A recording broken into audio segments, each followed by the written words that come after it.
کام بتائے گا جس پر اللہ راضی ہوگا. تو حضرت جریر کہتے ہیں میرے اللہ کے نبی کے ساتھ بیعت ہوئی تھی، اور بیعت ہوئی تھی 3 باتوں پر. غور کریں یہ کتنی جامع بات ہے.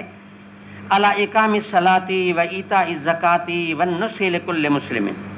سبحان اللہ. تقریباً اگر آپ یہ کہہ سکتے ہیں کہ سارا دین اس میں آ گیا، تو یہ بھی آپ کا کہہ سکتے ہیں کہ دین میں بنیادی باتیں 2 ہیں، عبادات ہیں یا پھر معاملات ہیں. تو آپ دیکھیں پھر عبادات میں بھی ایک عبادت محضہ ہے اور ایک عبادت مالیہ محضہ ہے. تو اب یہ اقام الصلاۃ میں عبادت بدنیہ محضہ آ گئی، ایتاء الزکات میں عبادت مالیہ محضہ آ گئی، والنصح لکل مسلم بلا تمیز. دنیا کا کوئی مسلمان، ہر مسلمان سے خیر خواہی کا جذبہ.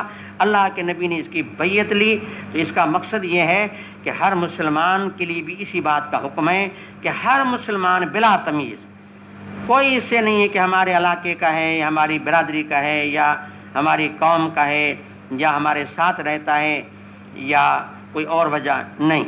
بس ایک ہی قدر مشترک ہے جس میں ساری دنیا کو جمع کر دیا ہے، وہ ہے اسلام. قدر مشترک یہ جہاں بھی ہے اس کے ساتھ خیر خواہی کا جذبہ ہونا ضروری ہے. تو آپ دیکھیں ترجمہ کیسے ثابت ہوا.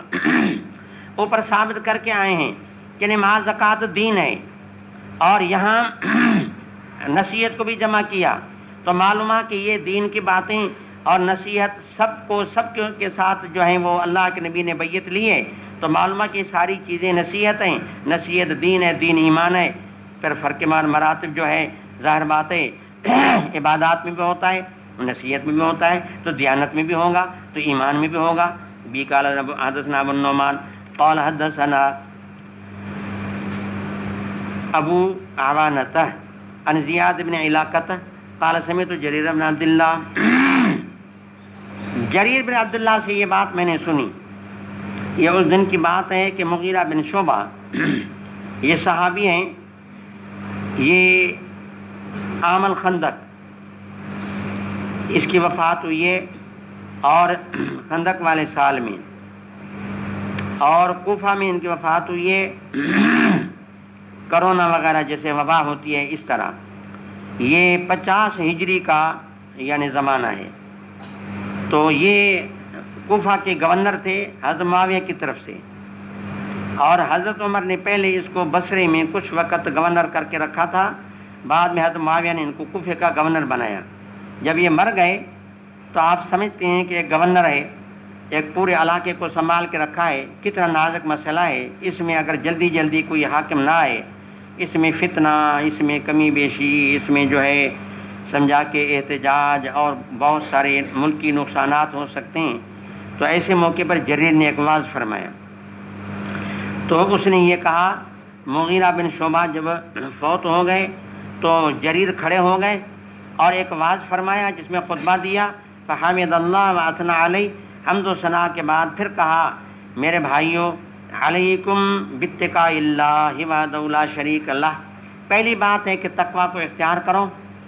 یہ سبق پہلا تقوی کا دیا، کیونکہ جب تقوی آئے گی تو کوئی فتنہ نہیں ہوگا، کیونکہ تقوی میں فتنے کا علاج ہے.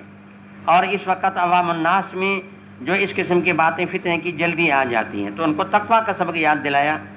پھر کہا کہ آپ باتقاء اللہ وحدہ لا شریک اللہ. اور دوسری بات والوقار والسکینہ، سکون کے ساتھ رہو، باوقار رہو. یہ ایک مسلمان کا شان ہے کہ مسلمان باوقار ہوتا ہے، اپنی عزت کو سنبھالتا ہے اور اوروں کی عزت کو باقی رکھنے کی فکر مند ہوتا ہے. آپ ان تینوں چیزوں کو لازمی طور پہ اپناؤ. یہ حتیٰ کب تک کہ آپ کے پاس نئی امیر آ جائے. یہ وقتی جو حالات ہیں، ان حالات میں آپ ان چیزوں سے رہیں، تقوی، وقار، سکون کے ساتھ رہیں تاکہ نئی امیر آپ کا آ جائے. پھر فرمایا وَإِنَّمَا يَأْتِيكُمْ عَلَىٰ، بس ابھی آنے والا ہے، کیونکہ آخر جو حضرت معاویہ رضی اللہ تعالیٰ عنہ آخر حاکم ہے، علاقے میں امیر جو ہے ایک وہ اللہ کو پیارا ہو گیا، تو اس کا انتظام جلدی کر لیں گے، ان کی ذمہ داری ہے. تو ایسا سمجھے کہ ابھی آنے والا ہے. ثم قال، پھر فرمایا، اجتماعی زندگی میں کمی بیشی وغیرہ یہ ہوا کرتی ہے. میری رائے، میرا مشورہ یہ ہے کہ آپ کا امیر تھا، لہٰذا آپ اس کے لیے یعنی اللہ تعالیٰ سے معافی کی طلب کرو کہ اللہ تعالیٰ اس کی کمی بیشیوں کو کیا کرے، معاف کرے، اور آپ ان کے لیے دعا کرو. فإنه كان يحب العفو، ماشاء اللہ بندہ بھی حضرت مغیرہ ایسا تھا کہ درگزر معافی کو پسند کرتا تھا، لہٰذا اس کی پسند کی چیز آپ ان کو دے دو کہ آپ اس کے لیے کیا کریں، اللہ تعالیٰ سے معافی کا مطالبہ کریں۔ پھر فرمایا اما بعد، یہ تمہیدی بات، پھر فرمایا کہ دیکھیں ایک بات آپ کو میں تحفہ بھی دیتا ہوں، وہ تحفہ یہ ہے کہ انی اتیت النبی صلی اللہ علیہ وسلم، جب اللہ کے نبی کی خدمت میں پہنچا، میں نے کہا صحیح میں آپ کے ساتھ بیعت علیہ السلام کرنا چاہتا ہوں۔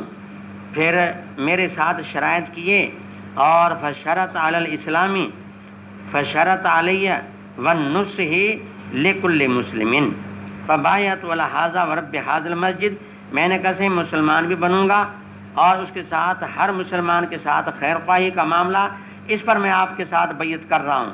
فرمایا ٹھیک ہے، ان دونوں باتوں کے اوپر آپ کے ساتھ بیعت ہے۔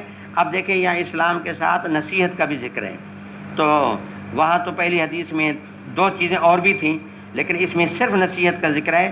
فرمایا کہ نصیحت کے لیے اللہ کے نبی نے مجھ سے بیعت لی اور میں نے اسی پر بیعت کی، اور حضرت جریر اپنے وعظ میں اسی کو دہرایا کرتے تھے کہ جس بات کی بیعت، جیسے شیخ سے جو وظیفہ ملتا ہے، جو معمولات ملتے ہیں آدمی وہی بتاتا رہتا ہے، حالانکہ معمولات اور بہت سارے ہوتے ہیں، تو جو وظیفہ ملا ہر کسی کو وہی بتایا۔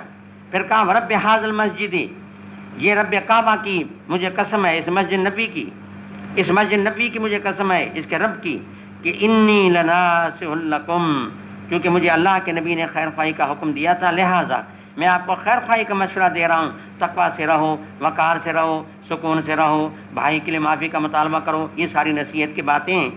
پھر اس کے بعد آخر میں استغفار کی اور اپنے ممبر سے اترے۔ کتاب العلم، اب بات یہ ہے کہ مصنف نے سب سے پہلے باب بدل وحی کو رکھا، اس لیے کہ وحی منبع الخیر ہے، ہر بلائی کا سر چشمہ ہے، اور دین اور دیانات یہ معتبر تب ہیں جب وحی الہی کے مطابق ہوں۔ اگر وحی الہی کے مطابق نہیں ہے تو پورا دین، نہ عقیدہ نہ عمل، کوئی بھی معتبر نہیں۔ سب سے پہلے امام نے اپنی کتاب کی شروعات وحی سے کی، اس لیے کہ وہ منبع العلوم والخیرات ہے، کہ ہر خیر کا وحی الہی سر چشمہ اس کا منبع ہے، اس لیے پہلے اسی کا ذکر کیا۔